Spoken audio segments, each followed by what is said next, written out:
Sharyl Attkisson in Arizona, a center point in President Trump's promised revival of U.S. manufacturing. I'm Sharyl Attkisson in El Salvador, where the prisons are not just a place the U.S. sent illegal immigrants. This week, we wrap up season 11 of Full Measure, the start of our second decade, staying ahead of the most important stories of our time. So is it accurate to say you think the combat operations are over and done? But there No, I didn't say that. I said they are defeated. From the White House to rural America, where grassroots movements show the power of the people. This is the TVA's gate that enters the property. I started just really showing up with a selfie stick and an iPhone. I became an investigative journalist, kind of like what you do. We've covered the growing momentum to make America healthy again. And we are going to end the 50-year war on natural saturated fat. We're going to talk about ultra-processed foods in that report. And even gone where few have gone before. I'm Sharyl Attkisson, pushing the boundaries of human life and seeking immortality. A look back at Full Measure's blockbuster season 11 is ahead.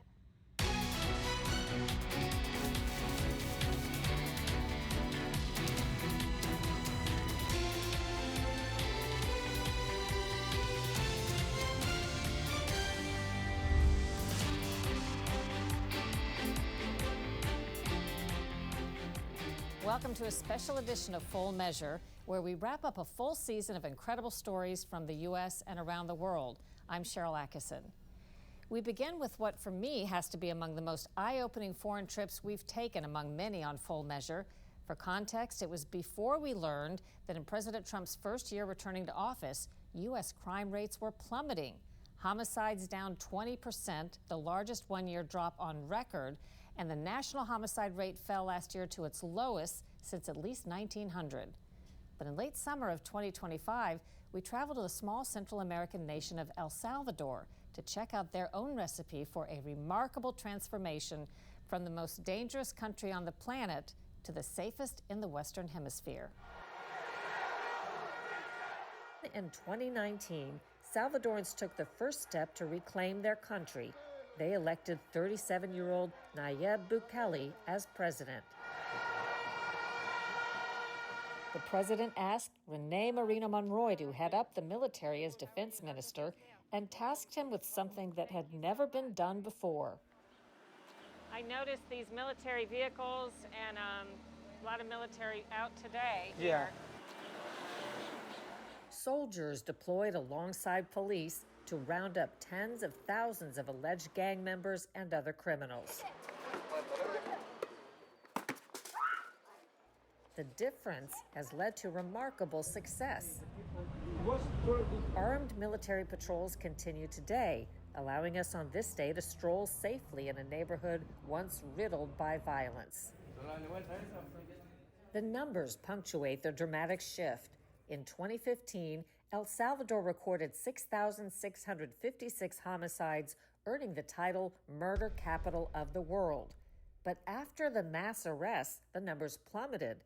7 months into this year, there had been about 40 murders. The homicide rate dropped from more than 106 per 100,000 people to below 1 per 100,000 projected for 2025. That success has a lot of countries taking a look at El Salvador's tough-on-crime strategy, which, as we learned, ended up overloading their prisons. So they've undergone a fascinating reformation, too. In 2021, President Bukele initiated a sweeping crackdown on gangs and crime. In a matter of weeks, 87,000 people were arrested.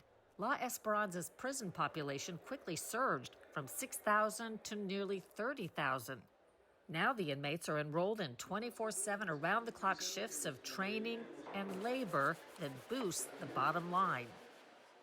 The government claims over 48,000 prisoners are currently working in the prison system's zero leisure plan, reducing their sentences through work and training while making the prisons nearly self-sufficient. They gain skills to repair federal buildings, fix police cars, and build hospitals and stadiums. They're even growing their own food in the field. Back here in the U.S., we visited Tennessee. to report on a true-life Grapes of Wrath playing out. The Tennessee Valley Authority, a government power company, created an uproar with plans to move out lifelong landowners to build a giant new power plant. Many argued it could be built elsewhere without displacing anybody. What nobody expected initially was that country music star John Rich would get involved. So as I began to interview neighbors, I came here to Nanette's house, I went to George Wade's house, I started just really showing up with a selfie stick and an iPhone. I became an investigative journalist, kind of like what you do. Hey folks, John Rich here. I'm sitting in John Rich has a personal connection to Cheatham County, including family who still live here. He says he was moved by this video taken last year. It shows a TVA troop of unmarked trucks, surveyors, and armed security rolling in. Property owners didn't mince words. For the record, I don't want you here. Just saying that. I want everybody to know I don't want you here. This project hasn't been approved. There's no need for all this. Well, you guys are going around anything the due you have process. to say needs to be directed through your attorney. Anything outside of what, a cordial, us telling you what we are doing needs to be directed through your attorney, through our Office of General Counsel. That day, the TVA parked their trucks on the farm of Sue Nicholson. She owns about 200 acres off Sweet Home Road. Neighbors recorded the encounter and explained to Nicholson why the TVA was there. And they're here today to take some measurements of your property to put up some high voltage transmission lines. You think you own something, you don't own nothing. When you saw that video, what did you think the first time you saw it? I said, that is the most egregious, un-American, communistic tactic I've ever seen in my life. Okay, that's it. Gloves off. I don't know what we're going to do, but fists up, here we come. And that's when the fight started. And so I wrote a song called The Devil and the TVA, because that's how they operate. He don't care what you have to say, he's just gonna do it anyway. He'll smile and grin and then take your farm away. He'll tear it all to hell right in your face. Now the devil ain't got nothing on the TVA. After John Rich got involved and President Trump intervened, the TVA announced plans to look elsewhere for a site for the power plant. Stay with us on this special edition of Full Measure. Coming up, our correspondents will join us. But first, our original coverage of some critically important health issues.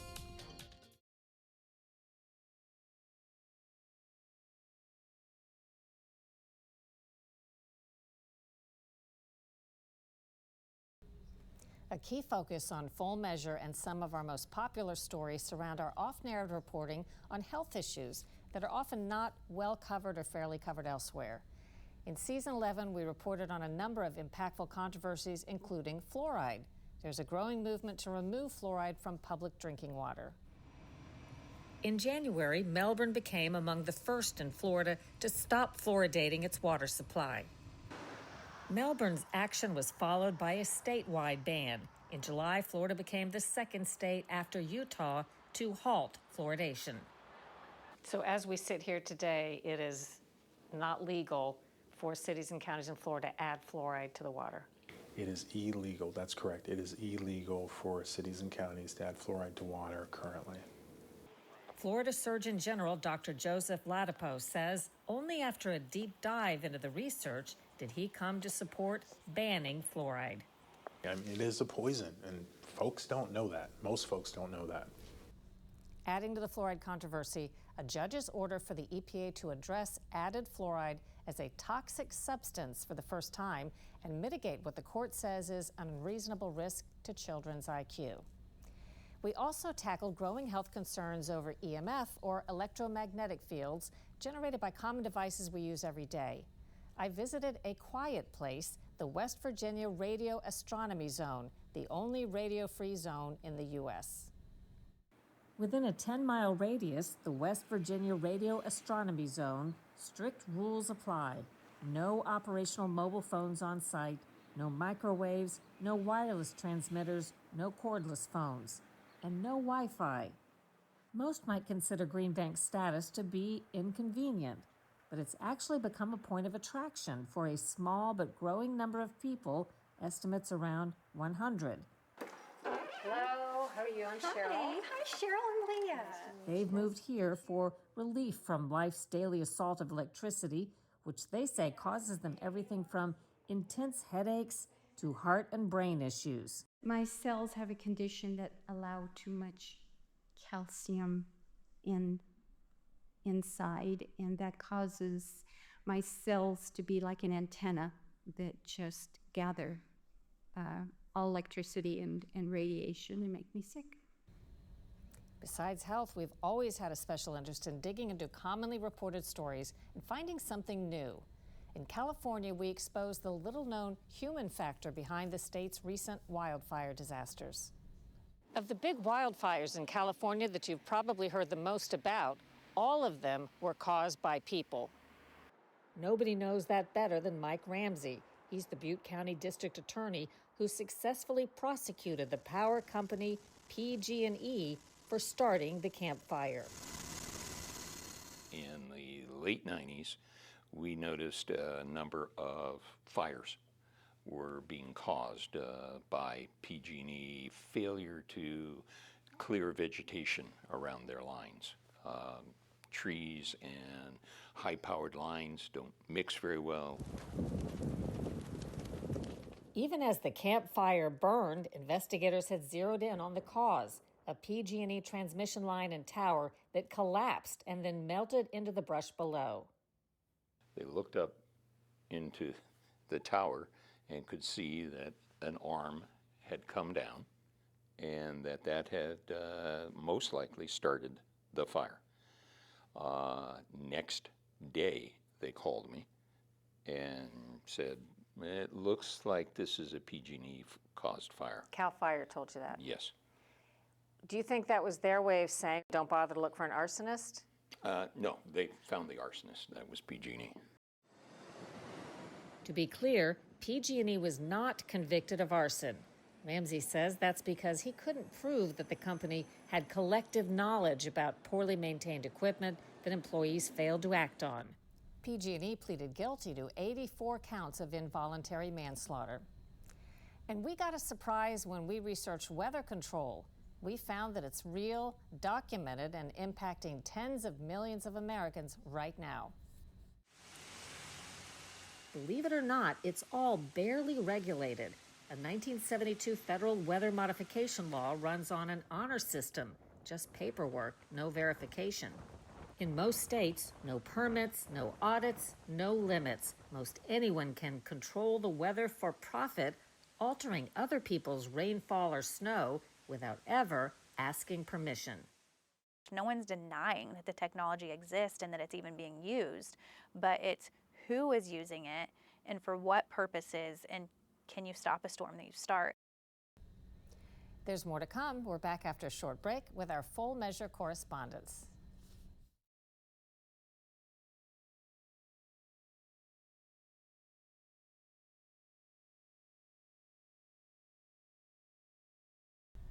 In season 11 of Full Measure, we continue to showcase reporting from our terrific correspondents, Scott Thuman, Lisa Fletcher, and Mackenzie Frost. Thank you for another wonderful season.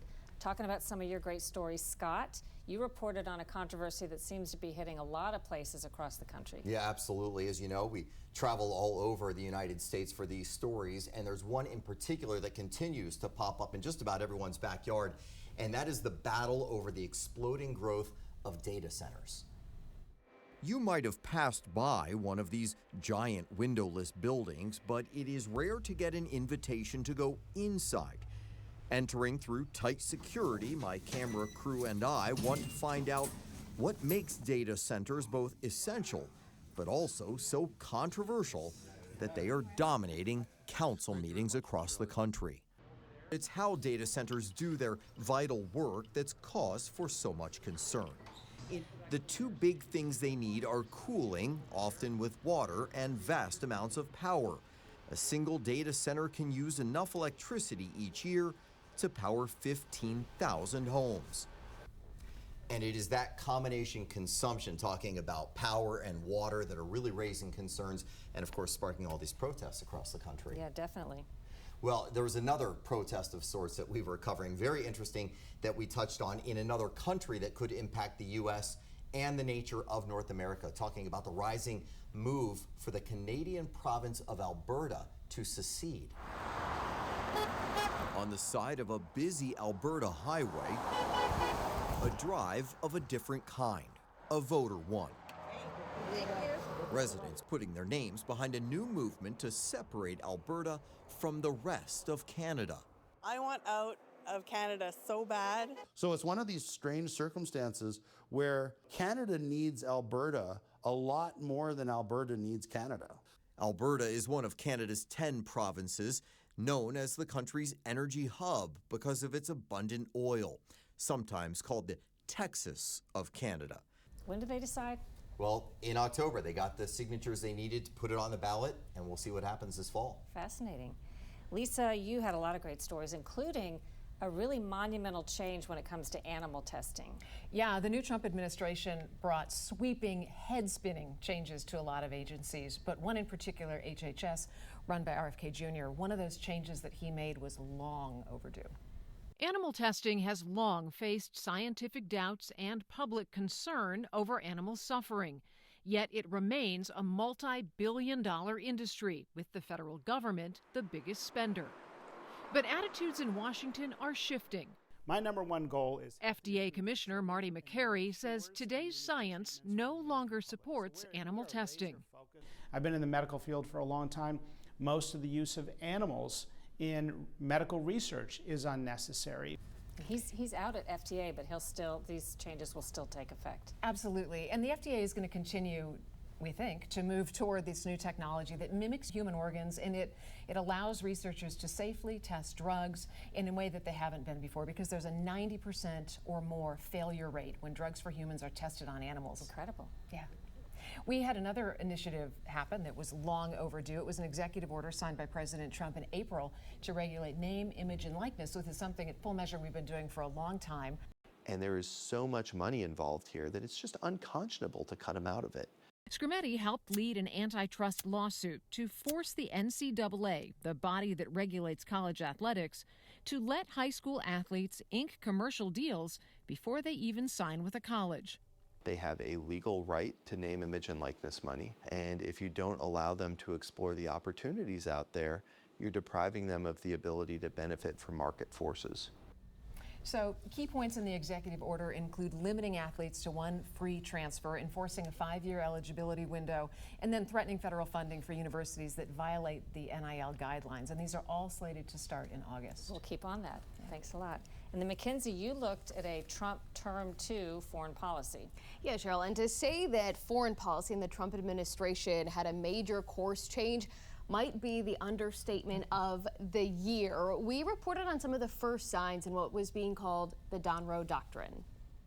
The way you look at it is every boat that we knock out, we save 25,000 American lives. It's all part of Trump's plan to reshape the Western Hemisphere, similar to the historic Murrow Doctrine of then-President James Monroe in 1823 to keep European power out of the United States' backyard.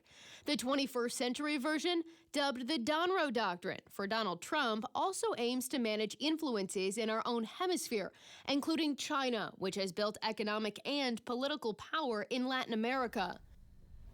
Now, of course, the biggest foreign policy action has been in the Middle East with the conflict in Iran and in the Strait of Hormuz. The biggest military engagement has included some of the United States' most advanced weaponry, and that has resurrected one old weapon that was once said to be headed into retirement. First introduced in 1977, these flying tanks took off in popularity and use during the Gulf War. And in the 90s and 2000s, the military leaned on the A-10's capabilities to overwhelm American adversaries all over the Middle East. Is there any other plane in the Air Force that can do what the A-10 can do? Not in my opinion. The A-10s have faced retirement several times, but perhaps have had more comebacks than share. And right now, they're currently being used for close air support in the Strait of Hormuz. Fascinating. Well, coming up, our memorable moments from some of our reporting that didn't make the news until now.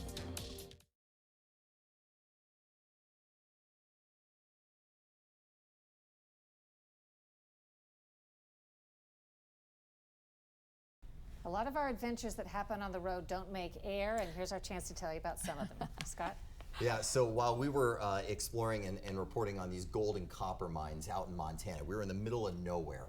And we'd put in a pretty long day. We were tired, but more importantly, we were pretty hungry. And so we go back to the trailer where all the miners would meet, and we're greeted by this fantastic smell. And what we get back to is this spread of just amazing steaks. Well, it turns out the head geologist who'd been teaching us about gold and copper, Eric Saderholm, he also happened to have been accepted to the famous Cordon Bleu chef school back in the 1980s. Wow. But he said, no, I'm going to be a geologist. So he studied rocks, but at the same time, we got the benefit of this like culinary maestro. So that was a big win for us out on the road. Awesome. Nice. Lisa? Well, mine's food related too, actually. We were out in New Mexico. I was starving. It was in the evening. We were going down this desolate road. I had this amazing vegan chili dog that I was just about to bite into. And I look up, and flying across the street in front of us is this alien-like creature. And then the next thing we know, like this Yeti Bigfoot thing is following it. So Brian slams on the brakes. Veggie Dog goes all over me. We hop out of the car, we grab the camera, and we start chasing this thing, which, by the way, is going to be the lead story for season 12. Oh, all right. What a tease. Yeah. Mackenzie? Mine is also food related. There's a theme here, I think, but we were in South Carolina shooting a story about shrimp and tariffs, and we met this wonderfully kind shrimper. He took us out on the boat, and we had a wonderful day, beautiful weather, dolphin pods following us. It was just a great day shooting this story.